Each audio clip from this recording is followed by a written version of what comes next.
More, please. R-E-Y-N-D. Benji.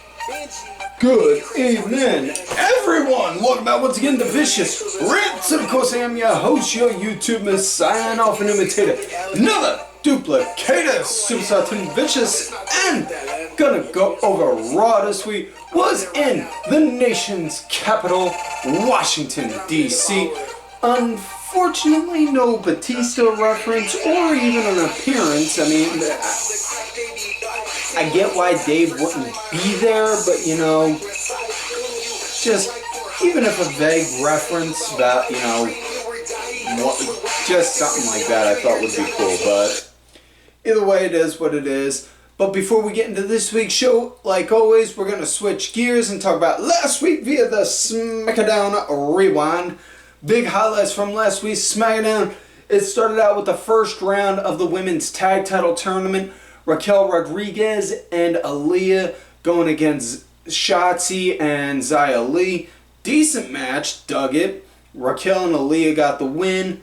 Next up, we had local town jobbers going against, waiting on their opponents, and then then we hear the music. Hit row, and it was everyone was like, what?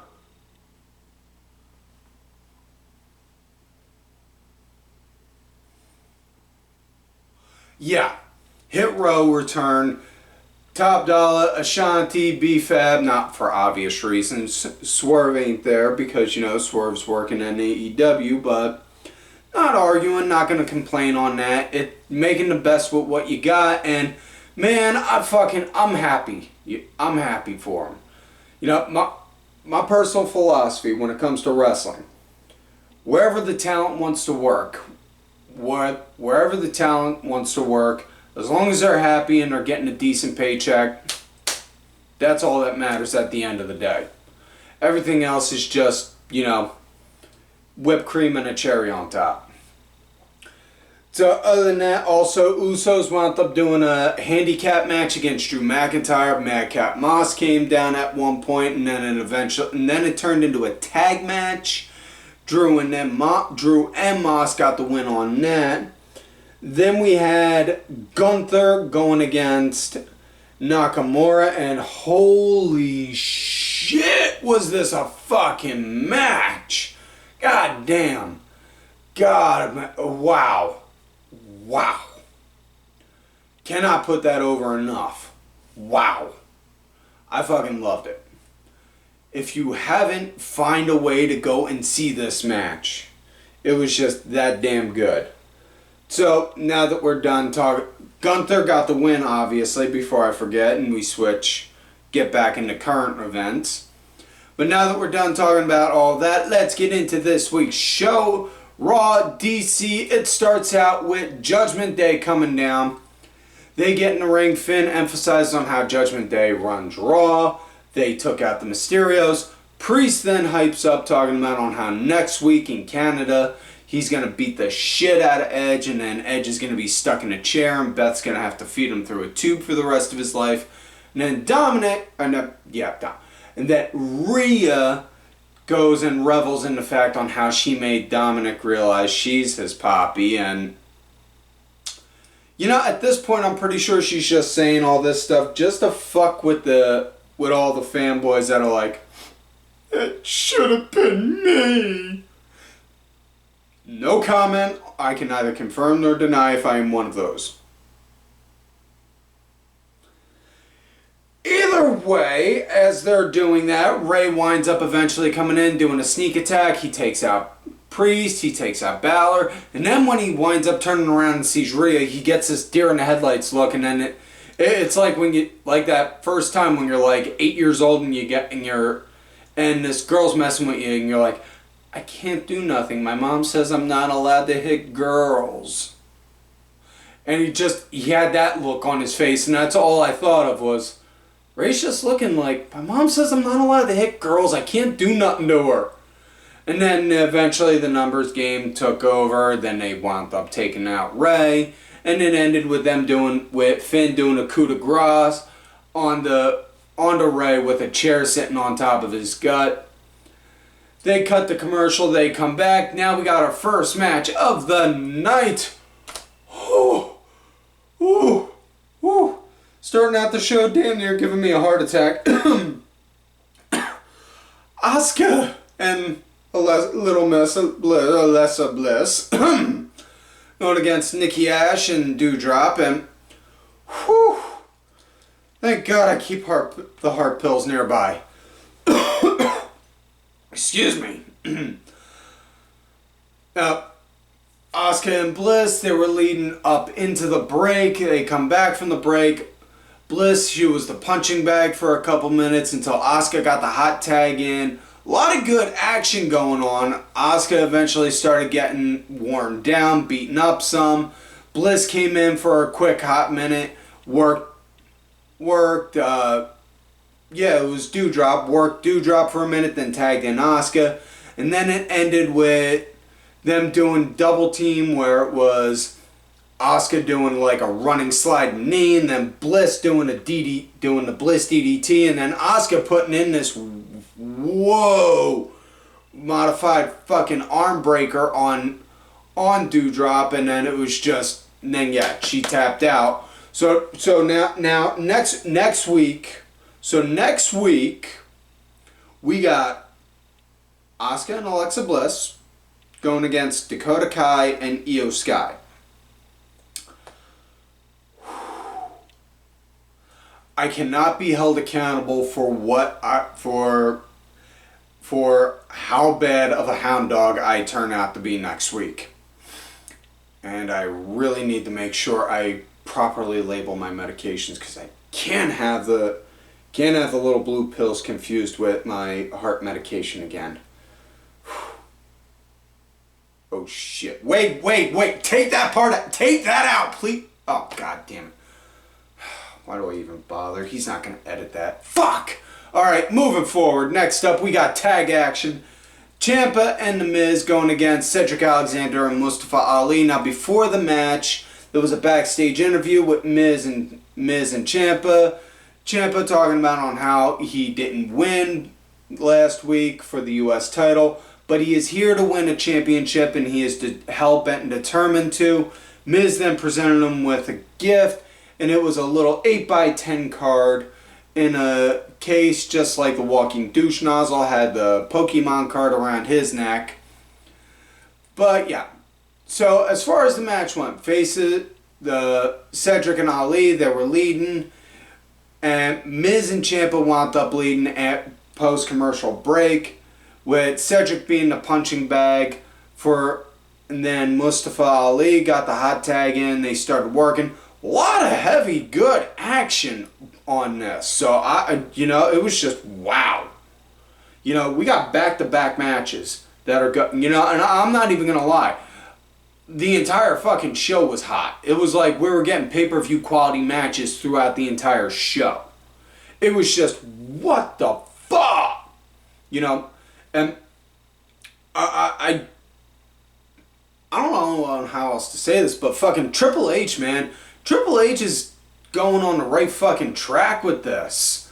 He's like making this out how he envisioned it, and it's just fucking awesome.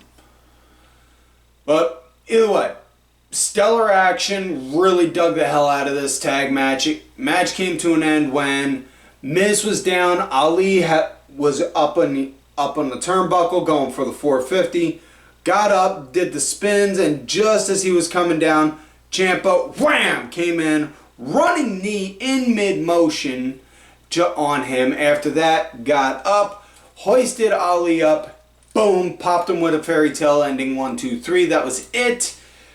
Yeah, after that, it just... I still can't get over the fact that Ciampa did that running knee on Ali while he was in mid-rotation for that 450. Next up, we had Drew McIntyre going against Kevin Owens. Now, before this match took place, McIntyre came out, cut a promo talking about on how he's here, he's not supposed to be, he's booked for Fridays. Paraphrasing, mind you. And then he was saying that come Clash at the Castle, he intends to beat Roman, become the Universal Heavyweight Champion, and then just starts spitballing some random fantasy booking matches. Drew McIntyre versus Ciampa. Drew McIntyre versus this guy versus that guy, and then Kevin Owens' music comes on. You know, of all those names you mentioned, you didn't mention me. Why not? Drew McIntyre versus Kevin Owens. Yeah, it's real clever. You decide to say it now after I bring it up. And then Owens talks about on how you know, he's been having fun over these past couple for a while, and then something clicked. He's here.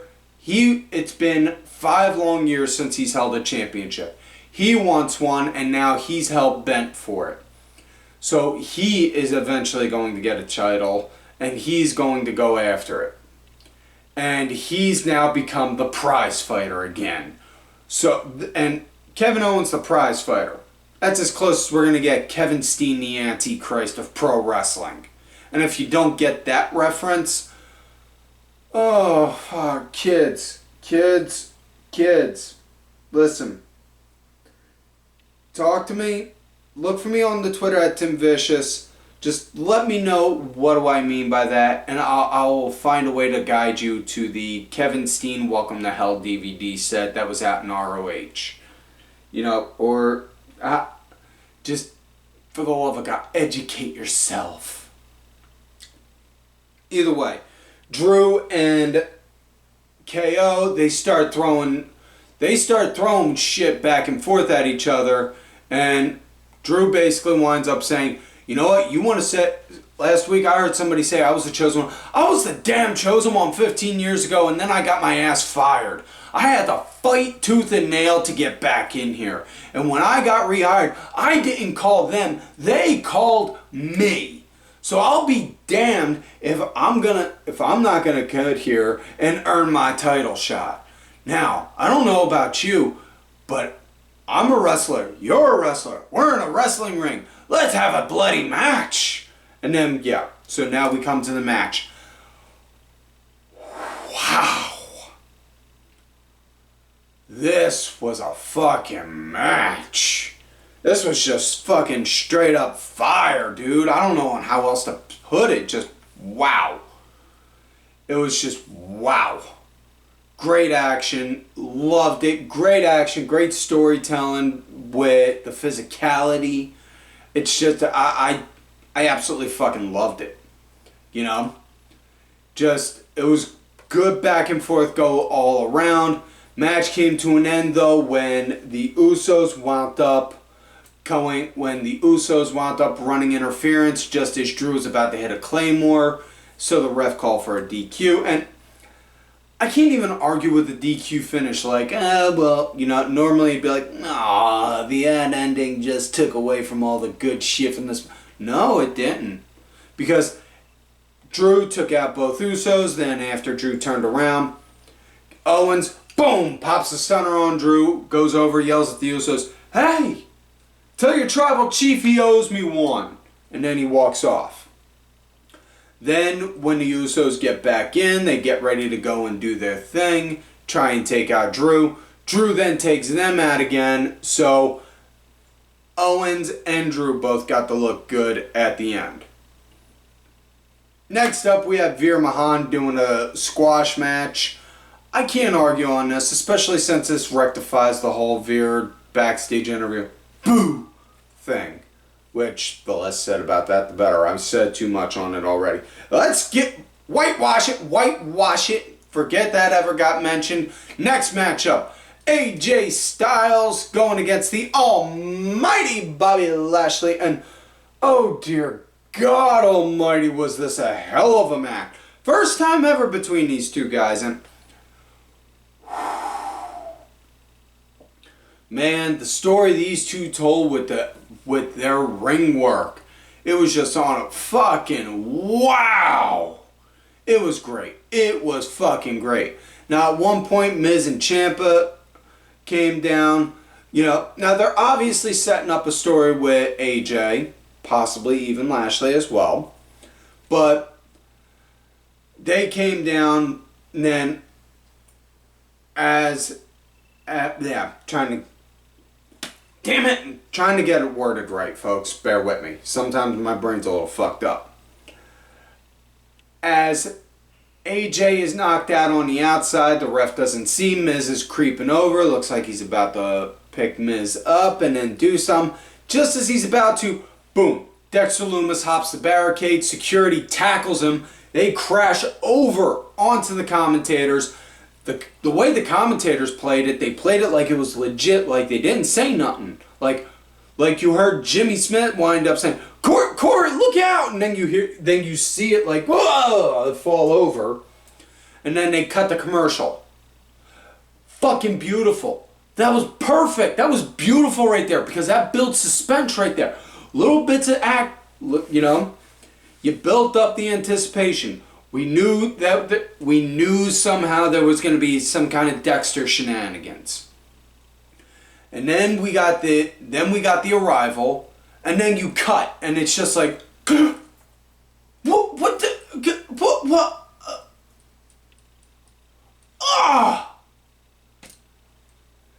Yeah, and then they don't talk about it for the rest of the match, which again adds to the realism on it, which I really freaking loved. Now, like I said, this was a great match all around. Solid action, solid work by both guys. Bobby Lashley got the win on how he did. He wound up avoiding a phenomenal forearm, ran off the ropes, and then boom, popped AJ with a spear. 1, 2, 3. That was it. Next up, we got Dana Brooke going against Dakota Kai. They're hyping this up as Dakota's first one-on-one solo match on Monday Night Raw, and this was more so just to give Dakota a chance for the. I want to make sure I phrase this the right way. Those who may not have necessarily watched NXT on a regular basis and know Dakota's work, this is more so for a chance for them to see what she can do. And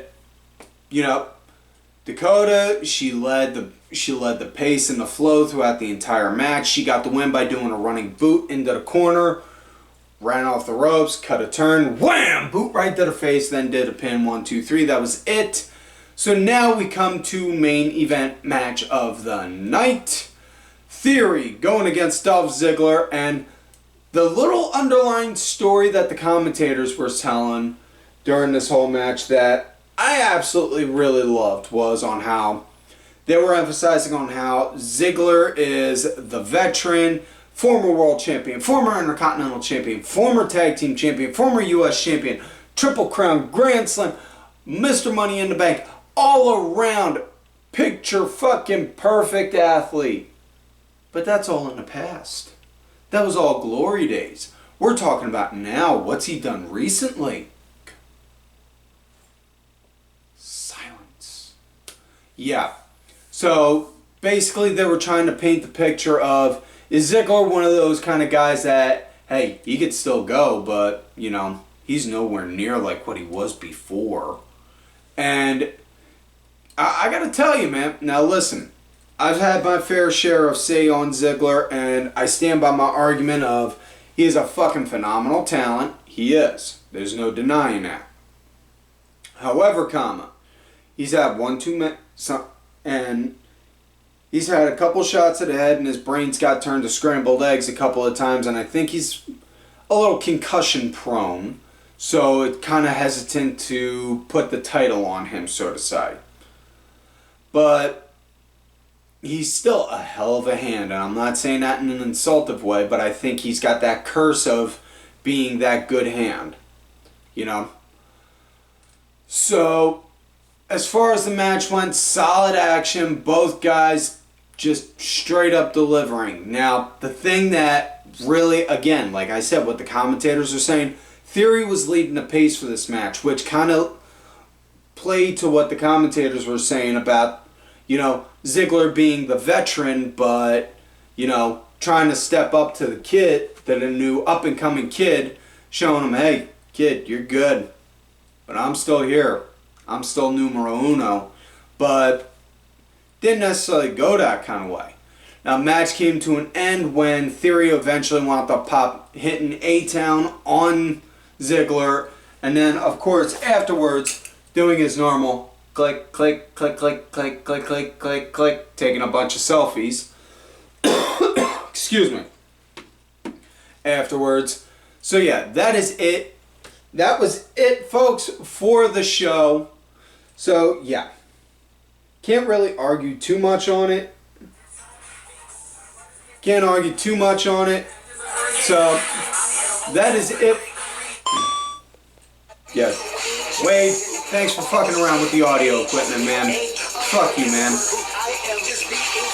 Audio. This is what I get for having a camera guy also say he's a good sound engineer.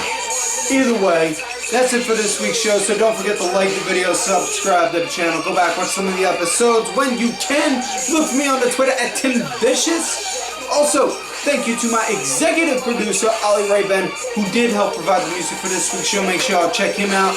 He's out there on Spotify, iTunes, SoundCloud, YouTube, all that good shit. Details are down below. Also, thank you to Kichirio Show, LFC Lingerie Fighting Championship. There are a little bit of wrestling, a little bit of MMA, and a whole lot of attractive women wearing a little bit of nothing. Also, make sure y'all check out WhatAManeuver.net for some vicious rants apparel. Help support the show and help pay the bills for this place. And don't forget to follow these cool ass cats right on the Twitter. Kenny Killer DSB _IB Diabolica RA. Sergeant Curry Pants and Dubs in your face. And folks, like I always tell y'all, you love me great, you hate me.